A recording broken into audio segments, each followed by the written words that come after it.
Emily, again, thank you very much for taking time out of your day to speak with us about question 4 on the 2024 Massachusetts ballot. A reminder for people watching, a quick summary of what question 4 entails. If it passes, it would permit a certain amount of natural psychedelic substances that are plant-based to be used by people who are 21 years of age or older. Would be issued under licensed supervision at therapy centers. It wouldn't be like going to a dispensary for marijuana, but eligible residents would be allowed to possess and grow a limited amount of these drugs. The law would also create the Natural Psychedelic Substances Commission and Advisory Board to monitor and regulate who's going to be licensed to distribute these drugs.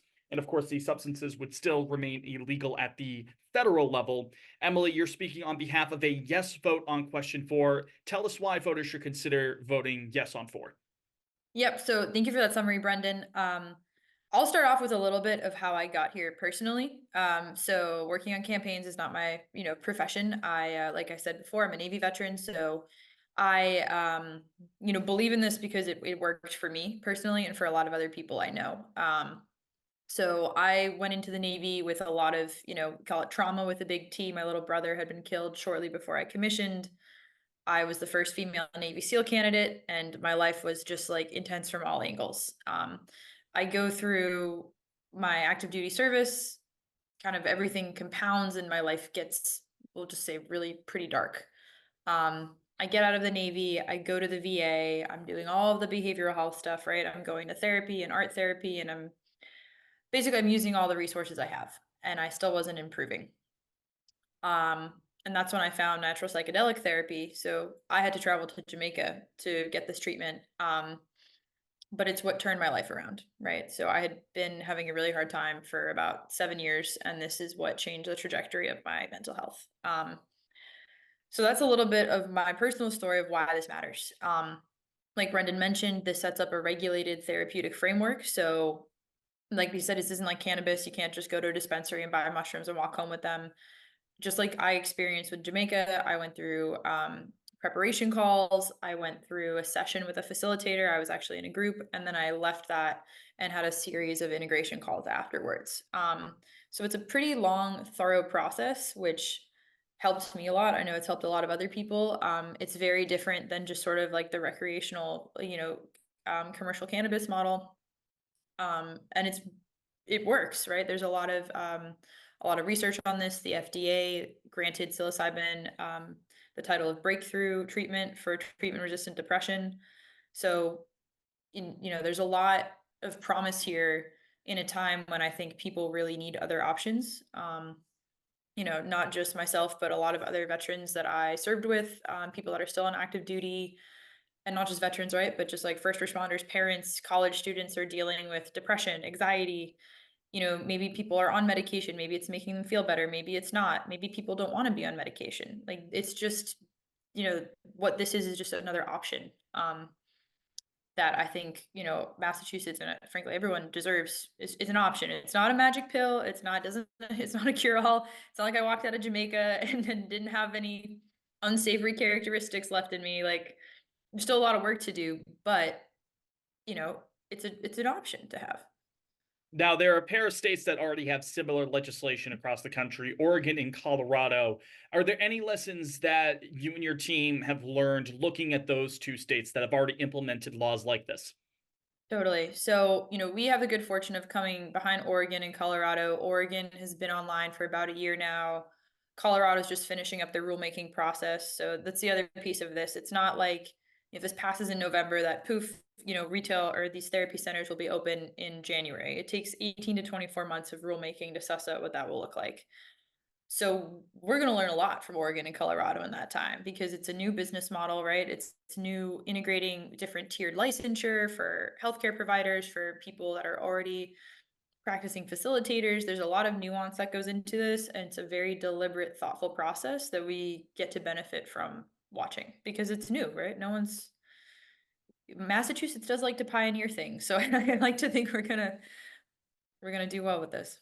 Now, have you or anyone else that you work alongside on this matter, have you been speaking with either health experts or even legal experts on what effect Massachusetts could feel if the yes on 4 vote does end up passing in November?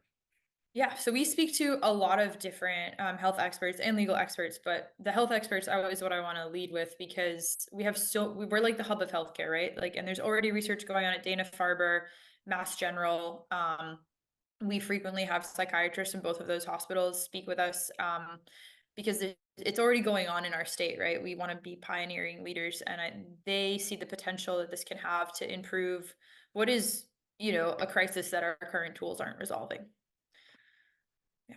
Right. So, and of course, part of this is the creation of an advisory board. What sort of role would that play if this does pass? Would it be similar to the experience you had going to Jamaica? I know it's not exactly apples to apples, but you mentioned that there are preparations beforehand. Mhm. Would that be part of the role that the advisory board plays? So the advisory board is right. So they're kind of the ones leading that rulemaking process.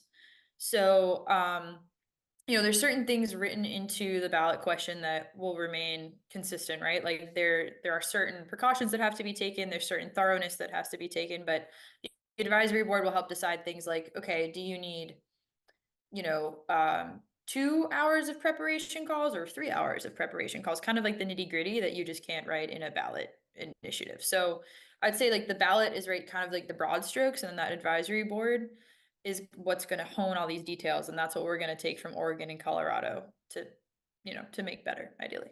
Right. Now, opponents of question four contend that if this passes, it could result in the creation of either a gray or even a black market for these psychedelic drugs, and that costs for treatment could still be prohibitive for people who need it, people who need this treatment. How would you respond to both of those contentions? Yeah, so I'll touch on the decriminalization piece first. So Massachusetts already has 8 cities and towns that have decriminalized or they've deprioritized. And what happens, right, if we keep these substances criminalized or we decriminalize without allowing for people to cultivate their own, it does create a black market, right? But what happens if we keep this decriminalized is people can't talk to their healthcare providers about it. And then they're making what could be just uninformed decisions about using these substances with their medications. It stays in the shadows and there's a huge stigma on it. I personally went to my VA doctor a month ago, 2 months ago for my yearly checkup. And they said, "What are you doing for your PTSD and depression?" And I said, "Oh, I've been using mushrooms." And they said, "Do you saute them?" And I said, "Oh dear, no." um, and they just didn't have any idea how to converse with me about something that's been really helpful. So decriminalization is important for people to just be able to, and for providers to be able to talk to without fear of retribution, because these substances are being used widely already, and keeping them stigmatized isn't keeping anyone safer. In terms of the cost, yeah, cost is a big thing that we all think about, and making this equitable and reachable is really important.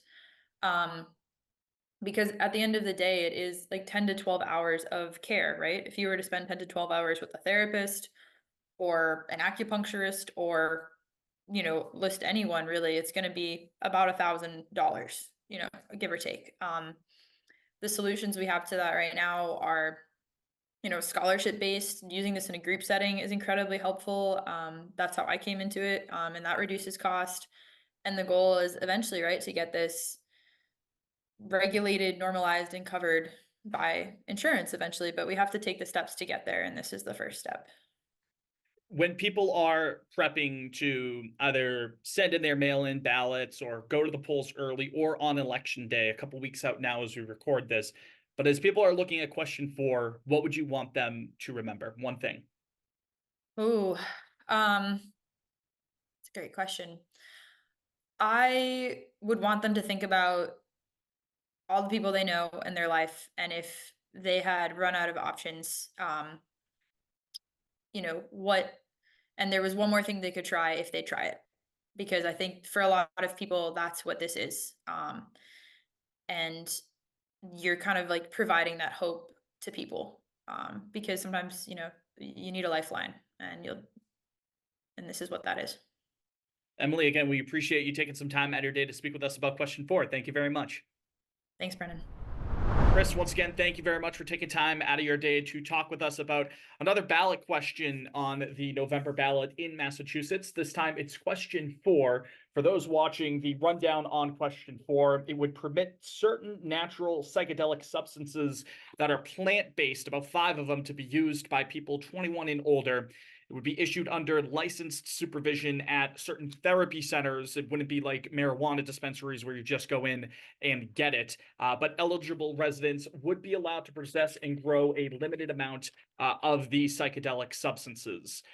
The law would also create the Natural Psychedelic Substances Commission and Advisory Board to monitor and regulate who's licensed to distribute these drugs. And these substances, of course, would still be illegal at the federal level. Now, Chris, you are vouching for a no on four vote.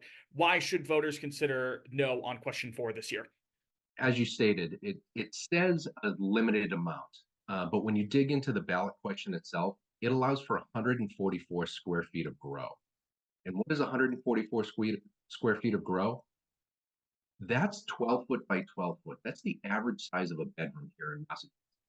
Astronomical amount, way more than a single person, let alone a family. What that would do, this ballot question also allows you to hand out anything that you grow in excess to friends and family. So this is going to create a gray to black market and other psychedelics. And one of the key reasons we're opposed. The other reason we're opposed is frankly that this type of organization that's proposing this is hiding behind the fact that the facilities that they want to build open here in Massachusetts are for-profit. Take Oregon, for example, where same groups that push in Oregon are pushing it here. In Oregon, it costs between $750 and $3,500 per to one of these so-called. I'd also like to point out that those clinics, there's no requirement that a medical professional be there. The licensure that they're talking about is 160 hours of training. That's 1 month of working full time. To be able to distribute and foresee someone that is on a psychedelic trip, that's just asinine. And as we dig deeper and as the campaign emerges, we've seen them roll out veterans and others that are in absolute need of care. And they're talking about hope. Well, let's talk about this hope. To hide behind veterans and say that this is geared to them, knowing full well the cost that this would put on people, that doesn't provide hope. That's false hope. And these people desperately need. This coalition is not advocating against the medicinal use of psilocybin and some of these other drugs. We're not arguing against that. We believe that more research needs to be done. We believe that research should be done by medical professionals, and we believe it should be done in a hospital. This isn't hope. This is providing a false sense to the people that need it most, and they're using them to hide behind the fact that this is a for-profit that's looking like. Yeah, I did want to ask, because proponents do contend that this could open the door for treatment that could benefit patients, like you had mentioned, veterans with PTSD, as well as general people with mental health challenges, those in end-of-life care. I wanted to give you a chance to rebuttal to that, because that's one of the major points that proponents of a yes vote would be putting forth in regards to question 4. We honor the service of the people. The fact that they are hiding behind them, knowing full well, the vast majority of veterans and the people of Massachusetts couldn't possibly afford the astronomical fees that these for-profit facilities are putting forward. It's just shameful. They know full well that this is not be possibly afforded by the vast majority of people here. The people that they're targeting are the ones that are so desperately in need to provide them with the false hope that this can come and help them, knowing they couldn't possibly afford it, is frankly disgusting. Now, you had mentioned what has transpired in Oregon just a few moments ago. It's Oregon and one other state, I believe Colorado, has similar laws on their books. Are there any other lessons that you've taken away based on what has been seen in Oregon as well as Colorado in regards to this? The big thing that we're seeing is a vast majority of the patients aren't from those specific states. They're flying in from other states. So these are the people that are using these facilities. Vast majority are ones that are flying in, can afford these types of astronomical fees, and the people that need it the most are being left behind. Now, have you spoken, you and your coalition, have you spoken specifically with any either health experts on the topic of question 4 or even legal experts to see what the implications could be for Massachusetts? Absolutely. So the chairperson of our coalition is Dr. Ida Dua, General Hospital. Mass General actually has its own clinic where they are researching psilocybin and other psychedelic use right now. And the clinic says this has the potential to really truly transform lives done the right way. They haven't taken a position on this ballot question, but they know that it needs to be done with medical professionals. The Mass Psychiatric Society, when the State House hosted hearings on this, they came out and said this is a bad idea. They came out against it at a State House hearing.